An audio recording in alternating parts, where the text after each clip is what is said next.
La Universidad Autónoma del Estado de Hidalgo, su patronato universitario, a través de la División de Extensión de la Cultura, le dan la más cordial bienvenida a la 34ª edición de la Feria Universitaria del Libro 2021, en su modalidad virtual.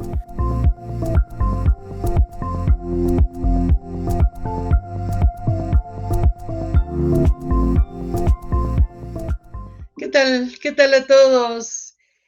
Nos da muchísimo gusto saludarlos desde la Feria Universitaria del Libro en su 34 edición en la Universidad Autónoma del Estado de Hidalgo.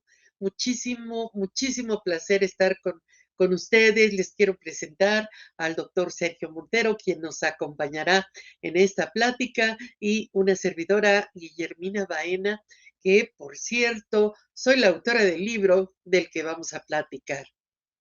Sí, doctora, claro que vamos a platicar del libro. Es un placer compartir con todos ustedes. Este libro se llama El tenedor en el camino y tiene como subtítulos Anticipación y planeación prospectivas en ciencia política y en administración pública acerca de los usos del futuro.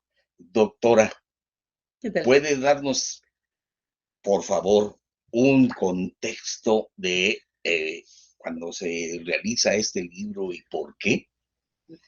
Esto ha sido una experiencia verdaderamente interesante.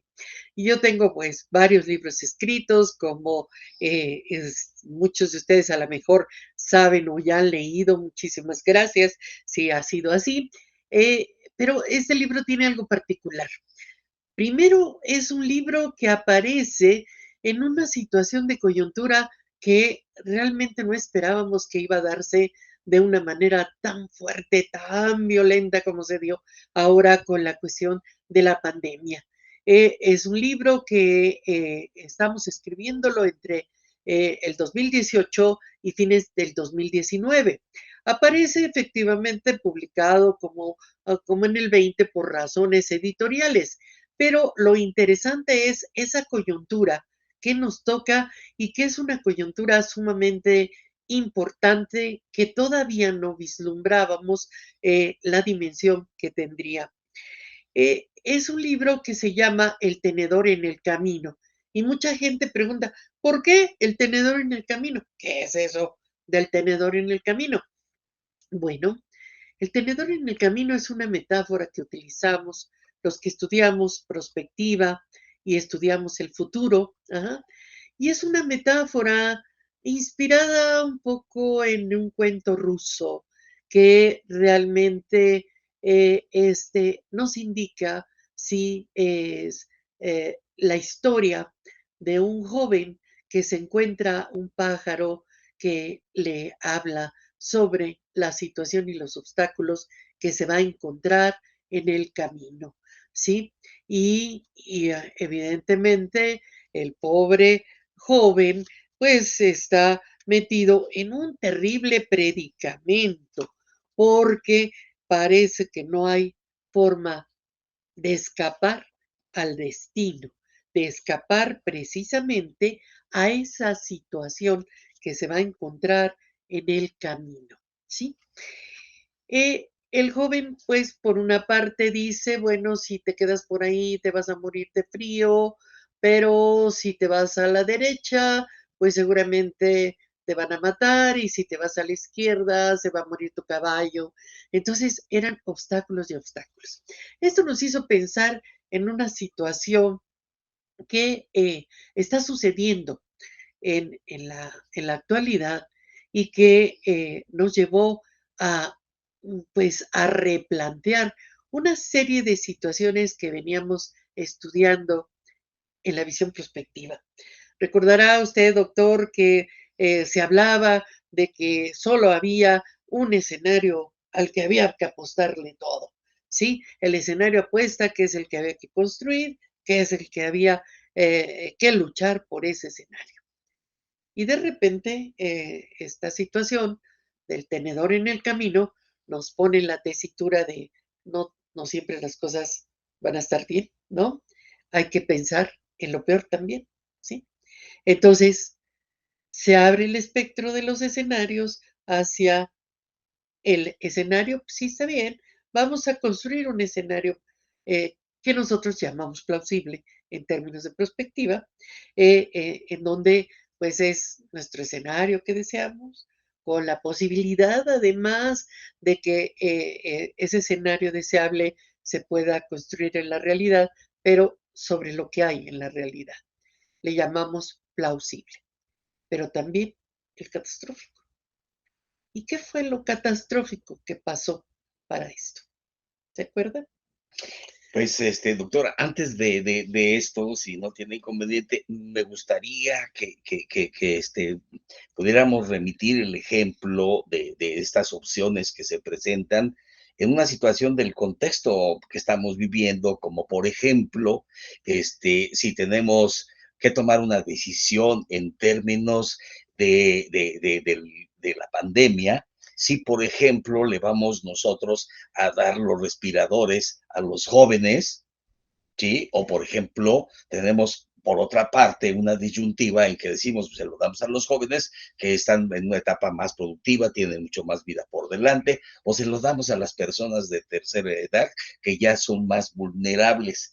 Esto podría servir también como una analogía.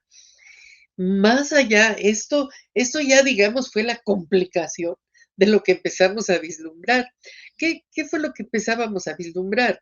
Bueno, primero que la ciencia política y la administración pública, que es lo que dio origen a este libro, porque pues estamos en esta área, hemos estado trabajando con los politólogos y los administradores públicos y nos dimos cuenta que tenían que atender muchas cosas, ¿no?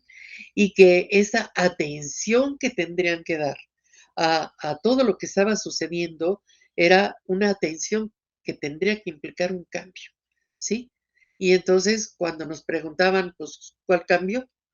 Nosotros decíamos, pues todo cambió, ¿sí? Y al cambiar todo se complicó, ¿sí? Porque cambió en función de la crisis, de las contradicciones, de la complejidad, ¿no? Y entonces empezó a mostrarnos un cambio tras otro cambio, tras otro cambio, ¿sí? El libro, ajá, ubicado a las puertas de la pandemia, sin que supiera que todavía iba a llegar la pandemia, está hablando de una serie de situaciones que nos están agobiando en ese momento y que nos siguen agobiando. Un mundo totalmente diferente donde todos somos víctimas, ¿sí? Un mundo donde prácticamente se muestra la fragilidad humana porque nos pasa todo. Nos pasan tsunamis, nos pasan deslaves, nos pasan terremotos y pandemia, ya la habíamos señalado. Y en esa pandemia se empiezan a complicar una serie de situaciones como esta que está usted hablando y que en un momento dado nos pone ante una puerta enorme, que será motivo yo creo que del siguiente libro, de la Bien, bioética, muy bien. que es esta disyuntiva y ahora estamos en el tenedor, en el camino también del, que nos plantea la bioética, hacia dónde vamos, ¿no? Claro, doctora, toca usted aspectos muy importantes, pero me gustaría también, regresar al punto en que decimos, bueno, ¿y qué es lo catastrófico? Entendiendo como una situación realmente, complicada, grave, e inclusive hasta de colapso, en donde prácticamente sentimos y de hecho se nos está derrumbando el mundo, se nos están escapando las soluciones que teníamos todos. Pero ¿qué sería lo catastrófico? Lo catastrófico sería, por ejemplo, nada más que entramos a una situación vulnerabilidad en materia de salud, con el fallecimiento, con el contagio de muchas personas en nivel global, y con ello también las consecuencias, digamos, de lo económico, físico, y después, desde luego, una secuela también que daña la salud mental, que tiene que ver con esta falta de contacto, de este tejido social, de esta necesidad que tenemos más de sentirnos, de vivirnos, de expresarnos de manera mucho más vivencial cara a cara. Y entonces, o lo catastrófico sería, por ejemplo, que ah, aun cuando ya teníamos algunas señales, algunas ideas, de todas maneras estábamos desprovistos, no estábamos preparados, como sociedades, como gobiernos, como individuos, y al final del día no sabíamos necesariamente qué decisiones tomar. Y por eso mismo creo que el texto del Tenedero del Camino tiene sentido en el contexto de la toma de decisiones y precisamente también de la mediación, del apoyo que puede darse a través de la administración pública, y esto nos daría a lo mejor también un poquito más de idea de entender por qué la cuestión del futuro y por qué este aspecto también particular de los diferentes usos que se pueden hacer en una situación prácticamente de pragmatismo, de inmediatismo, donde básicamente, sobre todo para nuevas generaciones, lo que importa es el aquí y el ahora, el eterno presente, y lo demás, pues ahí, cuando venga ya lo solucionaremos si es que se presenta. Y si no, bueno, pues Pues ni sí, modo, ya ni ¿no? modo, ¿verdad? Ya que se puede ¿Qué hacer. nos dice, doctora? No, Platíquenos. precisamente yo creo que el libro empieza a relatar una situación catastrófica. Estamos hablando en el principio, el primer capítulo habla de lo que le llamamos el mundo Wewi y el futuro. ¿Por qué Wewi? Porque Wewi es una contracción de eventos inesperados con débiles señales que, como hombres comunes, no hemos podido detectar porque parece que hemos soslayado la anticipación del futuro. Entonces, nos enfrentamos a una serie de situaciones que estamos viviendo, dramáticas, como dijimos, no solo causadas por los desastres naturales, sino también por todo lo que los fenómenos perturbadores que el mismo ser humano ha causado a través de la destrucción del planeta, a través del crimen organizado, a través de una sociedad que ha sufrido todo este tipo de cosas, ha tenido que migrar, ha tenido que manejarse en situaciones desplazados. Y entonces, esto nos lleva a decir, bueno, hay que enfrentar las situaciones de distinta manera, ¿sí? ¿Y qué es lo que nos puede ayudar a enfrentar esta situación? Pues conocer la visión de futuro, conocer una situación donde podamos anticipar los posibles riesgos, desastres, vulnerabilidades que tenemos y poderlas enfrentar, ¿sí? Claro, doctora, pero permítame interrumpirla porque ¿qué pasa? ¿Cómo es que podemos nosotros entonces tener una idea, una noción concreta de estas cuestiones, por ejemplo, de futuro? ¿Es acaso que en la anticipación tenemos algunas ideas, algunos visos? Claro, y es precisamente lo que ha enfrentado la perspectiva con muchos escépticos, ¿no? No, el futuro está muy lejos, está hasta allá. No, hay una parte del cerebro que anticipa. Todo el tiempo estamos anticipando. Anticipamos lo que vamos a hacer al rato, lo que vamos a hacer después, lo que vamos a hacer la semana que entra, pero nuestra anticipación está fragmentada. Tenemos que entender que podemos hacer una anticipación integradora que nos permita efectivamente prepararnos ante lo que puede venir, ¿sí? Ante lo posible, sin que tengamos al revés que estar en sufrimientos anticipados. Se trata de pensar anticipadamente, no de sufrir con anticipación, ¿no? Entonces, esta parte la va dando la perspectiva, nos va abriendo visiones totalmente diferentes. Pero doctora, usted habla, por ejemplo, de eventos inesperados. ¿Qué tan inesperado resulta ser, por ejemplo, estas cuestiones, digamos, como también de la pandemia, y muchas otras cuestiones también similares, inclusive también de eventos naturales, que de alguna manera tenemos información, tenemos idea? Por ejemplo, esta cuestión de la pandemia, si la relacionamos o si es que la podemos relacionar, por ejemplo, con una situación verdaderamente de fondo como el cambio climático, no tendríamos, por ejemplo, ya visos, como decía yo, algunos aspectos. ¿Cuál es la situación? ¿Por qué, por ejemplo, sí, prácticamente siempre nos agarra desprovistos, sobre todo en toma de decisiones? Y en este sentido, por ejemplo, ¿qué aporta el libro? Tal vez me estoy adelantando, pero sí quisiera que también fuéramos comentando, aparte de los desastres, de las catástrofes y toda esta situación, que veamos que también estamos y hemos tenido también herramientas y posibilidades, y sin embargo, yo en algún momento decía, bueno, ¿cómo podemos ver hacia el futuro si tenemos mentalidades ancladas en el siglo XIX o en el siglo XX, ya cuando mucho? Sí, sí, ¿Qué sí. nos dice? A ver, ¿cuál es su posición al Sí. respecto? Bueno, esa es la parte de la mayor discusión o interés que podemos tener frente a todos los que no quieren o se niegan a visualizar el futuro, porque la pandemia ya estaba prevista, ya estaba anunciada hace bastantes años. Inclusive por ahí tengo un libro del que hablaba yo que la pandemia se iba a dar en el 2015. Hablé de esto, que se iba a dar. Hay colegas que ya habían inclusive en el área de salud, un colega mexicano hizo un trabajo donde ya había previsto que venía esta pandemia y además con el número de muertos, dijo va a haber 500,000 muertos.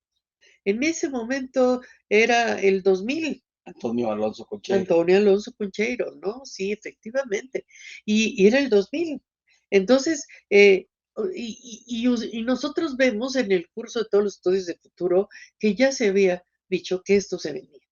Si hubiéramos tomado las medidas necesarias, si los gobiernos hubieran estado preparados para ello, no estaría pasando esta tragedia o estas tragedias que estamos viviendo, que se han multiplicado.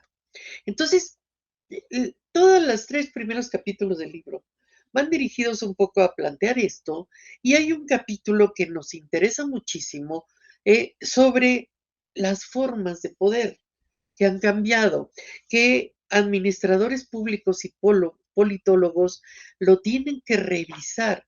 ¿Cómo es que el poder ha cambiado? Y cómo el poder ha tenido prácticas perversas y no ha llegado precisamente a plantear soluciones, no ha querido ver que hay situaciones que ya se han anticipado, que son crónicas anunciadas de lo que puede suceder y no se han podido tomar en cuenta. Y entonces, estas prácticas perversas del poder nos están eh, este, eh, llevando a situaciones bastante difíciles, ¿no? Y es algo que en los tres primeros capítulos y en el último de tercero se va planteando, ¿sí? El poder, como desde el poder eh, real, el poder que uno elige con salud. Salud, con el poder precisamente que es el verdadero poder. Hay una parte donde hablamos del poder del estado profundo y del estado oscuro, donde uno es el gobierno que elige, pero otro es el gobierno que realmente gobierna, ¿no? Y A ver, perdón, entonces, perdón, no, doctora, ¿cómo sí, está eso? A es ver, que podrá, dígame. eh, No, no. el dirigente podrá decir lo que quiera, pero no puede hacer lo que quiera. Hay un conjunto de poderes abajo de él que están precisamente gobernando. ¿Cómo ¿Sí? cuáles, doctora? ¿Cómo cuáles? A ver, Bueno, obviamente, estamos eh, poniéndole nombre, aunque sea genérico. hay muchos nodos de poder que efectivamente están influyendo sobre eso. Hay poderes empresariales, hay poderes aún eclesiásticos todavía, hay poderes de las grandes corporaciones, hay poderes del crimen organizado, hay muchos poderes, ¿verdad?, que están realmente modificando las formas de poder que pueda tener algún funcionario por mejor intención que tengan, Por ¿no? ejemplo, no sé si se les puede decir poderes fácticos Claro, y no sé, ya hablando de esta situación en el contexto de la pandemia, si por ejemplo, digamos, algún gobernante diga, no, bueno, pues vamos a vacunar a toda la población, vamos a tener las vacunas, pero de repente las grandes farmacéuticas y algunos países, vamos a suponer que estamos en una sí, película de sí, ciencia ficción y algunos países, por ejemplo, ¿no? Se quedan, digamos, siempre con lo mejor del pastel o o con las sí, vacunas sí, sí, y sí. después si sobran ahí te las pasamos. Algo así, por ejemplo, sería Algo así, como, una geopolítica que no estaba prevista en los planes del poder formal. Y el poder fáctico sí lo hace, ¿no? El Big Pharma también manejando todo este tipo de situaciones que realmente, pues, hay una guerra inmersa, ¿no? No es una guerra allí con fusiles, es una guerra con vacunas, ¿sí? Big Pharma, El doctora, Big ¿cómo Pharma, A ver, las hábleme en grandes cristiano. transnacionales Las de las las empresas farmacias, de los grandototototas que operan en todo el laboratorios, mundo. de los laboratorios, sí, Bueno, sí, ya. las que no nos han permitido buscar otras opciones más allá de la vacuna. Okey. O sea, que la vacuna es una apuesta, es un escenario, pero Solamente no es el único, no, ¿cómo lo ve? claro, claro, es el único que nos han puesto, Ya, ya. es el único que que han dicho que sigamos, pero hay otros que no se exploran. Y el tercer capítulo un poco va buscando eso. Digo, la segunda parte de los otros 3 capítulos son los que van buscando ya respuestas, ¿sí? Son los que van planteando una serie de elementos para que nosotros podamos precisamente ir cambiando nuestro futuro, nuestro destino, ¿sí?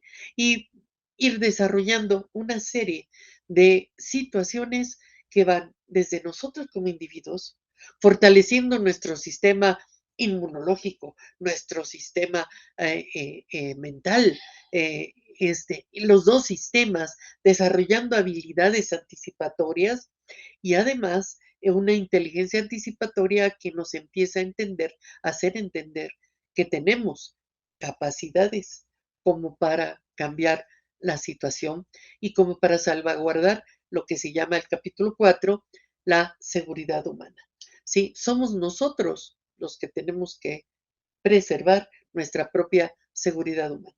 Muy interesante, doctora, pero déjeme, por ejemplo, también, ir entendiendo, para que tengamos una idea tal vez más clara de la cuestión de la seguridad humana, que es un concepto hasta donde entiendo, que está más relacionado más, digamos que el centro es básicamente la sociedad y ya no tanto el gobierno. Pero también resulta, por ejemplo, que tenemos una manera de pensar y con esa manera de pensar también nos referimos a las cosas, tenemos un lenguaje, estamos, por ejemplo, también en buena medida atrapados en los conceptos todavía. Y usted, por ejemplo, aquí en su capítulo 3 cuando dice que habla de las nuevas formas del poder en la era posnormal. ¿Qué quiere decir con esto? ¿Ya nosotros somos alienígenas o cómo es eso de posnormal? No, no, no. Bueno, ese es un concepto que prácticamente viene con estos cambios, ¿sí? ¿Por qué? Porque algunos colegas futuristas, caso Cia Sardar, caso Jordi Serra, empiezan a hablar de que el caos, la complejidad, las contradicciones están llevándonos a una era que va más allá de la normalidad, a la posnormalidad. Y dígalo si no, lo que estamos viviendo con la pandemia. Ya no es normal, ni pensemos ni por asomo, aunque deseamos volver a lo que era la normalidad, ya no vamos a regresar a esa normalidad. Es más, nos dimos cuenta que a lo mejor los males estaban en lo que llamábamos normal, era la normalidad, ¿no? Y entonces se crea este concepto de tiempos posnormales, de posnormalidad, porque ya estamos en un momento donde las situaciones se complican y se vuelven tan difíciles, que a veces no las entendemos o no queremos entenderlas, que es otra parte, ¿sí?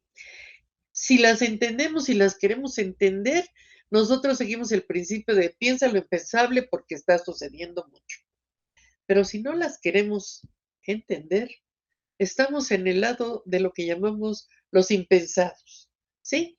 Los de esto a mí no puede pasarme, esto no es cierto, esto es teoría del complot, olvídenlo, aquí no sucedió nada, quítense el tapabocas, esto no es cierto, estos muertos de la pandemia no son reales, ¿no? Esa es la parte Ujú. fea del asunto, ¿sí? Y es la parte que nos hace entender más allá de la normalidad, la posnormalidad.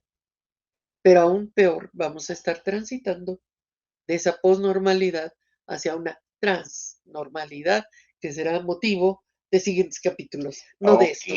y yo entiendo entonces que este concepto tiene que ver algo más allá con la nueva, lo que es, aún nos están llamando como un cambio de época a la era digital, a la era también del conocimiento, mucho más allá, que tiene que ver con otros conceptos como la posverdad y todo este tipo de cuestiones. Pero bueno, como dice usted, doctora, esto también ya es como para ir dándole sabor también a otros temas. Pero en el contexto del libro, usted hablaba ya de algo que yo, pues a lo mejor, en términos de provocación, entonces le dije, a ver, vamos entendiendo lo que dice su libro en la época postnormal, Claro, y usted ya estaba en el tema de la seguridad humana. Aquí, ¿qué importancia tiene esto de la seguridad humana en el contexto del tenedor en el camino, de todo lo que estamos platicando ahorita para compartirlo con claro, el auditorio? ajá. Es que nos tenemos que dar cuenta de que por más esfuerzos que se hagan a partir de los gobiernos o a partir de áreas de protección civil o como quieran ustedes verla, organizaciones inclusive, no va a ser suficiente. Tenemos que trabajar cada uno como individuos la propia seguridad humana, ¿sí? Y es algo que tiene que ver, decíamos, con que nosotros desarrollemos nuevas capacidades, sobre todo las capacidades anticipatorias que nos permitan trabajar una inteligencia emocional, una inteligencia corporal, una inteligencia espiritual y además de la cognitiva. Son 4 habilidades que podemos desarrollar perfectamente y consolidar una inteligencia prospectiva por ahí. Pero no somos nosotros también los únicos que vamos a hacer un trabajo específico. Será los gobiernos y por eso la administración pública y la ciencia política tienen que actuar en esta parte donde con herramientas de planeación prospectiva estratégica empiecen a trabajar también una visión totalmente diferente, colaborativa, de gobierno abierto, de planeación que se concrete en una realidad que es ya virtual, ¿sí? Y que requiere cambios profundos, transformaciones reales para evitar ya este escenario catastrófico. Porque en términos de perspectiva decíamos, bueno, tenemos un escenario plausible y un catastrófico y ahí acaba el asunto. Pero resulta que todavía hay peor que el catastrófico, ¿sí? Usted mencionaba hace rato el colapso. Yo creo que ese es ya el colmo del catastrófico realmente, ¿no? Todavía en el intermedio puede haber una colisión, ¿sí? Del catastrófico puede haber una colisión si vienen todas estas situaciones de desencuentros, todas estas situaciones donde no se ponen de acuerdo los grupos, hay homofobia, hay racismo, hay polarización, es un colapso, pero ese colapso puede traer como consecuencia una colisión. Y eso sería tremendo para todos, todavía más tremendo tal vez que la propia pandemia o con todo y la pandemia. Y la último, las propuestas. Claro que ya hay propuestas para el futuro, porque a veces los administradores públicos son un poco escépticos y dicen, no, pues eso no se puede hacer o eso es irreal. Y sin embargo, lo que estamos hablando es que sí hay ya una serie de ejemplos que están gobernando en el futuro y para el futuro, ya en el mundo, ¿sí? Y entonces nosotros vamos hablando ya al final, voy cerrando con este tipo de ejemplos que son hermosísimos, ¿no? Hermosísimos. Estamos sugiriendo la creación de una Secretaría del Futuro, por ejemplo, ¿sí? Si las empresas tienen áreas para estudiar el futuro, ¿por qué el gobierno no tiene una secretaria del futuro? Con un conjunto de tanques pensantes que vengan de la academia, de la investigación, eh, de las actividades específicas y que puedan precisamente orientar las decisiones gubernamentales y políticas públicas realmente hacia cambios transformadores, ¿sí? En el tenedor y en el camino hay que buscar escenarios que nos ayuden a transformarnos y que nos lleven hacia otro tipo de situaciones que como seres humanos debemos buscar y encontrar, ¿no? Oiga, doctora, pero ¿no será que usted se está adelantando a los tiempos navideños y está haciendo usted una carta a Santa Claus o a los Reyes? Así, ¿usted cree de verdad que habría, que hay bases, que ya están haciendo esfuerzos, como por ejemplo, como por qué tendrían los gobiernos, usted habla de tanques pensantes, todo esto, estoy tal vez pensando en que pues de alguna manera ya las universidades podrían estar desempeñando ese papel, dado que son espacios por excelencia para la reflexión y el análisis, y que hay muchas personas que son conocedoras de muchos temas pues especializados, en fin, todo este tipo de cuestiones.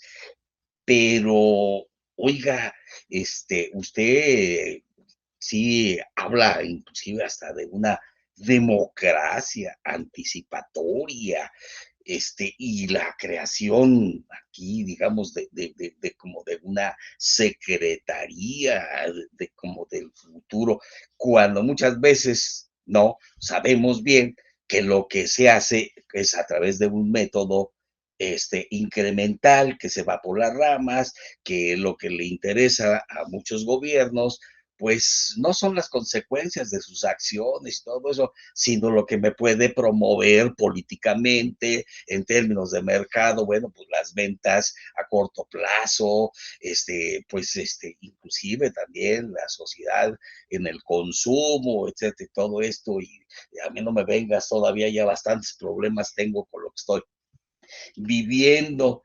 ¿Realmente usted piensa que hay condiciones como para poder hacer esto? Y si las hay, ¿por qué no se está haciendo? ¿Por Ajá. qué precisamente no tenemos, digamos, como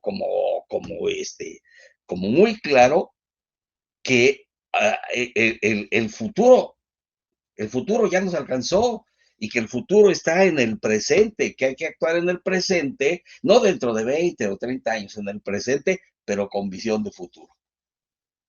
Bueno, esa es la respuesta, ya se la dio usted mismo, la respuesta necesaria. Y efectivamente es que las instituciones se han quedado en, más allá, a veces más atrás del siglo XIX. Las universidades siguen siendo anacrónicas en el sentido de que tienen estructuras ya bastante vetustas que impiden que vayan avanzando al ritmo de la realidad, ¿sí? Y si no van al ritmo de la realidad, es que las universidades no han corrido lo suficiente. La realidad va más rápido. Entonces, algo necesitamos hacer con carácter urgente ahí también. La administración pública es también para las propias universidades la visión, la recomendación.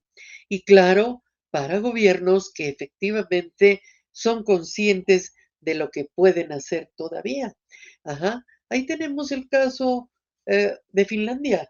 Finlandia está toda organizada en función de visión de futuro, pero tenemos otro caso tremendamente aleccionador, que es el de los Emiratos Árabes, que tiene una organización verdaderamente clara en función de qué es lo que tienen que hacer para el futuro. Y cada paso que dan, obviamente también con mucho dinero, tienen ese camino y ahí van. Voltemos para donde sea, ¿sí? Y habrá otros países que parece que van muy calladitos, pero ahí van.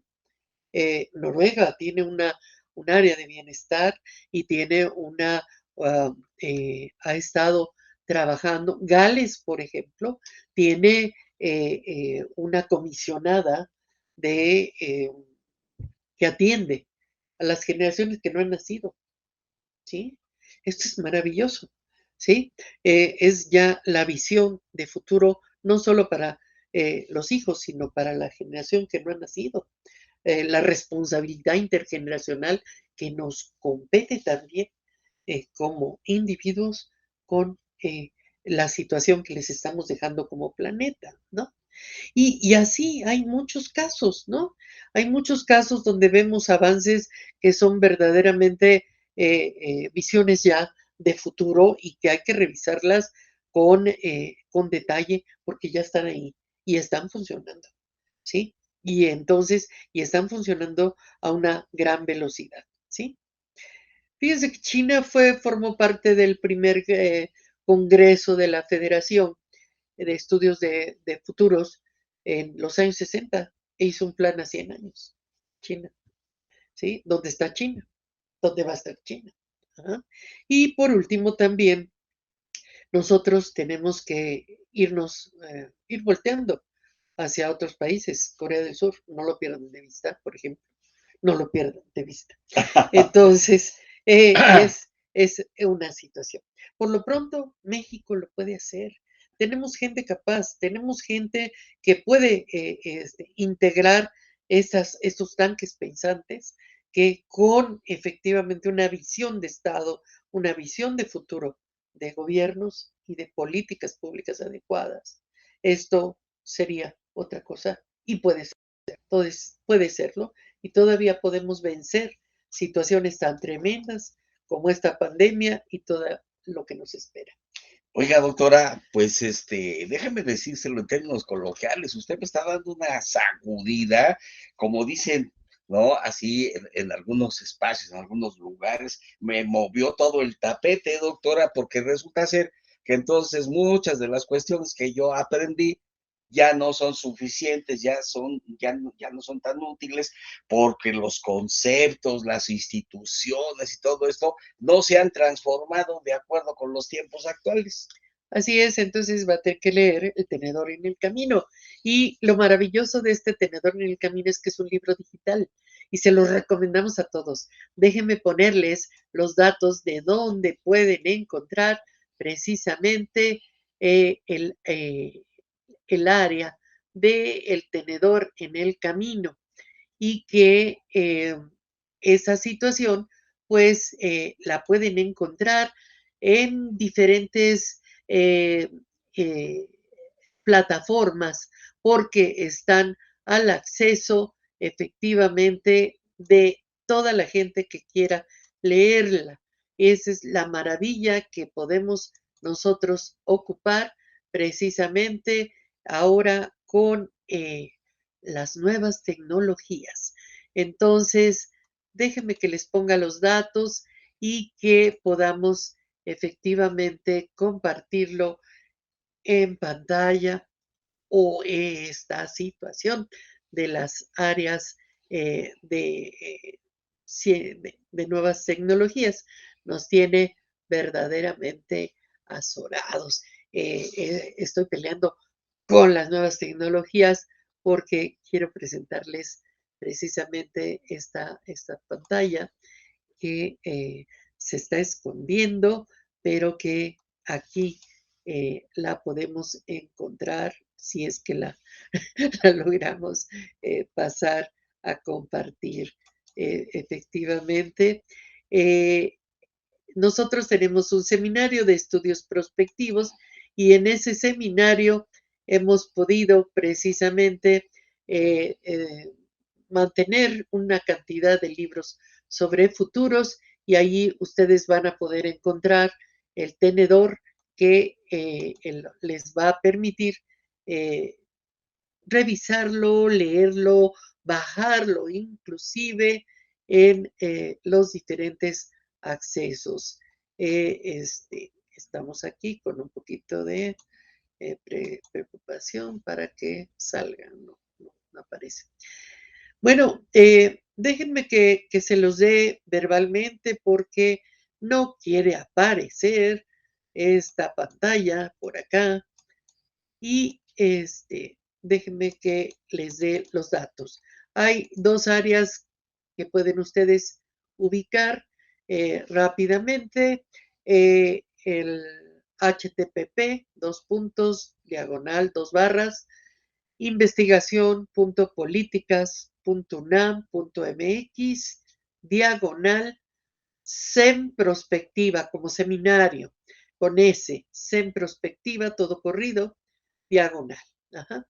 Y si tienen dificultad para entrar, que no la van a tener, también pueden abrir la pestaña de publicaciones UNAM FCPIS, quiere decir Facultad de Ciencias Políticas y Sociales, donde ustedes van a encontrar también en el http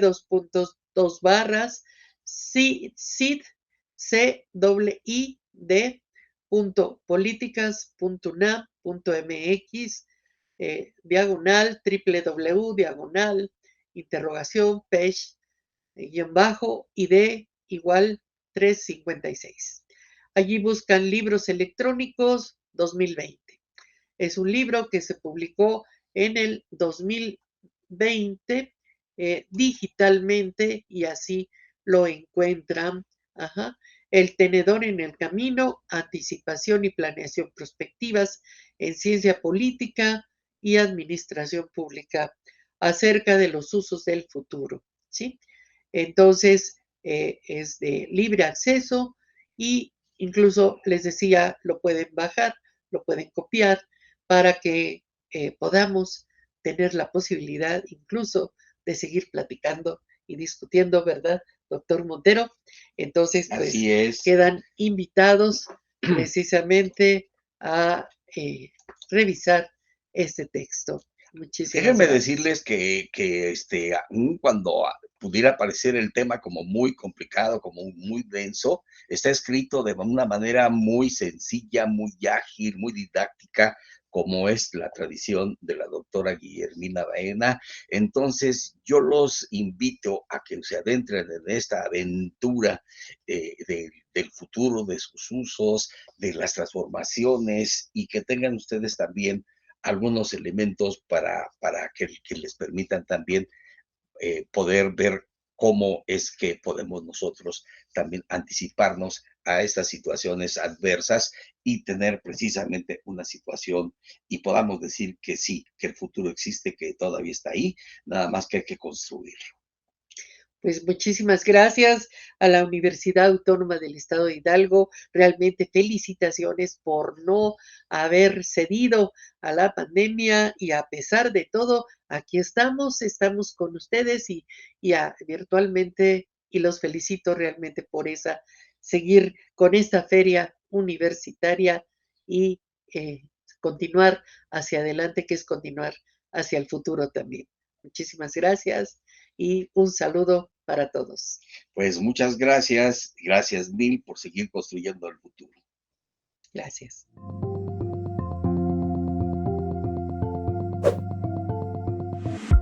La FUL agradece tu asistencia.